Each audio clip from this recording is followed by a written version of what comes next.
everybody, and welcome to another Top 5 board gaming video. Today I'm going to be talking all about games where you are pressing your luck. Before I get started, if you haven't done so already, please take a look at all my social media pages as well as my Patreon page. On all of those, you'll be able to speak with and interact with me as well as my channel in all sorts of different fun and unique ways, including having control over some of the aspects. That said, moving right into pushing your luck. What do I mean by this? Well, essentially these are games where something good happens and then you see, can it happen again? Can it happen again and again and again and again? It's a relatively common mechanic, but not superbly common. And it's one that I tend to find really interesting because it feels, most of the time it feels like you're playing craps, honestly, if you guys are familiar with craps. But that's sort of the idea, is that it's gambling, but not quite. The thing is, most of these games don't have a whole lot of strategy behind them, or at least they have less strategy compared to some other games, which makes it kind of unique because a lot of these are very, very fast. They do still tend to be a lot of fun. You can play with relatively large numbers of people, and it creates a really interesting and dynamic atmosphere. That said, as always, please let me know what you guys think in the comments below. What are your favorite push your luck games? Why are they your favorites? What do you enjoy seeing? What do you not enjoy seeing? Yada yada, all that great stuff. That said, moving right along, we're going to talk about my number 5.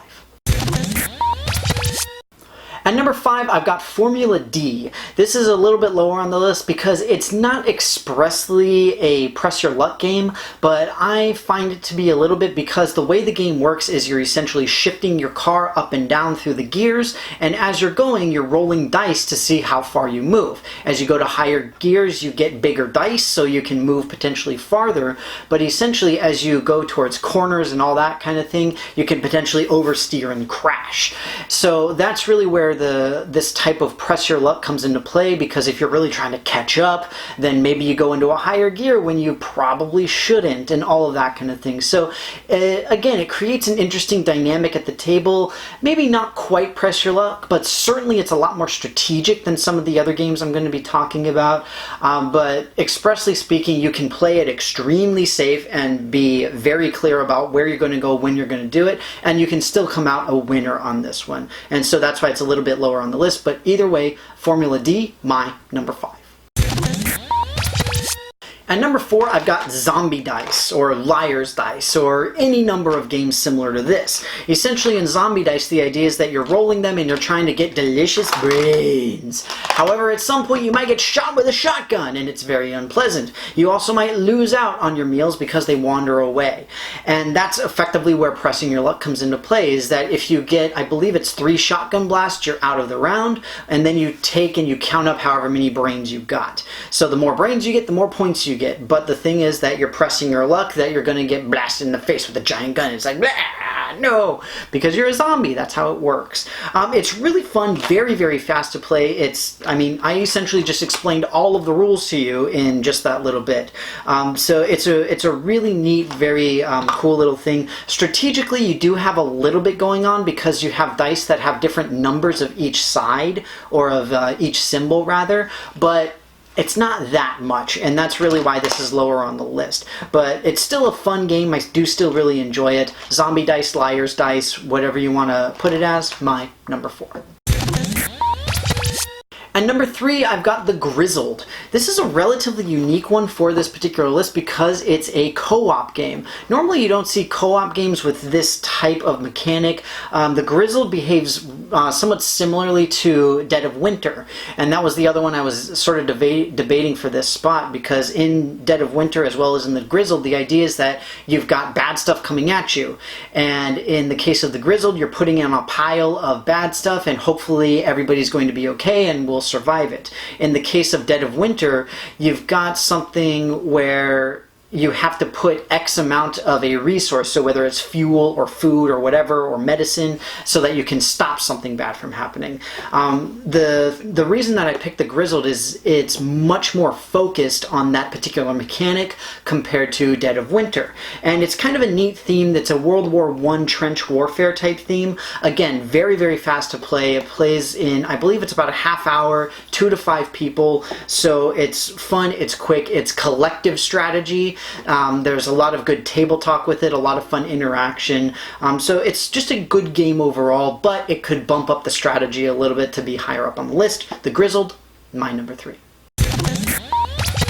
And number 2, I've got King of Tokyo. This is probably the classic example of this style of game where you've got one person who's in Tokyo and they are actively being hit by all of the people who are outside, but at the same time, as long as you stay in, you gain victory points. The other thing also is that you have a dice rolling mechanic where you roll dice and then you can re-roll and re-roll, similar to Yahtzee in that sense.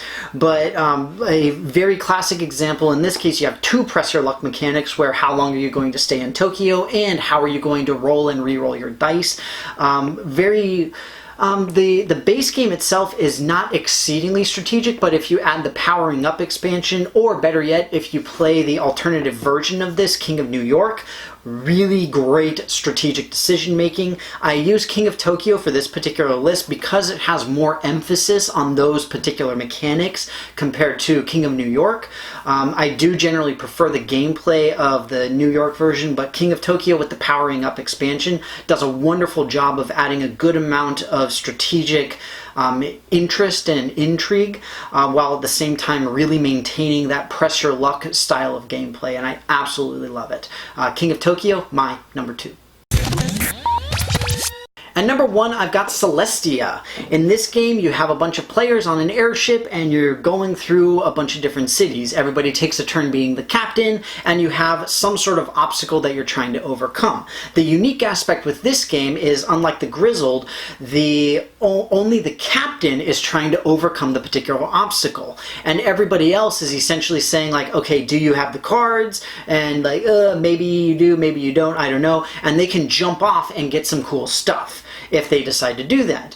The captain is stuck, and if they make it through, then hooray, they get to go and they'll end up getting more points and everything.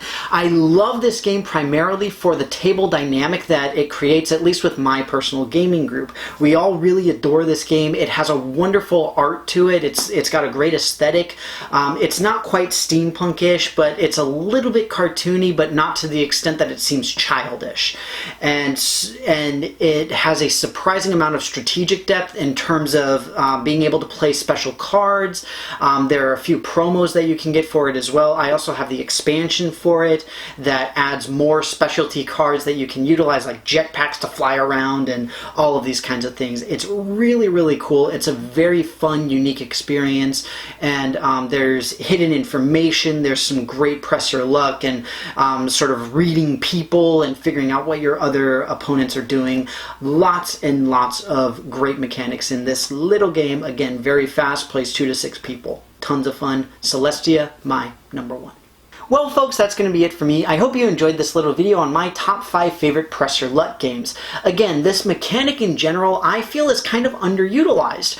I find it to be really fun. It creates a decent balance between strategic decision making and just sort of letting the dice do the luck, or the luck of the card draw, whatever it happens to be.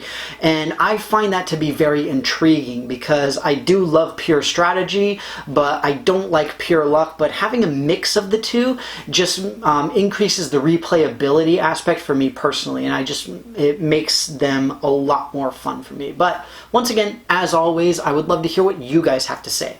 What are your favorite press your luck games? Why are they your favorite? Or on the other side of the coin, why don't you like press your luck games? Is there a particular thing that you don't like about it? Do you prefer having the very pure strategy? Please let me know any and all thoughts you have in the comments below. But with that, thank you very, very much for watching this. Again, I hope you enjoyed it, and I will see you next time.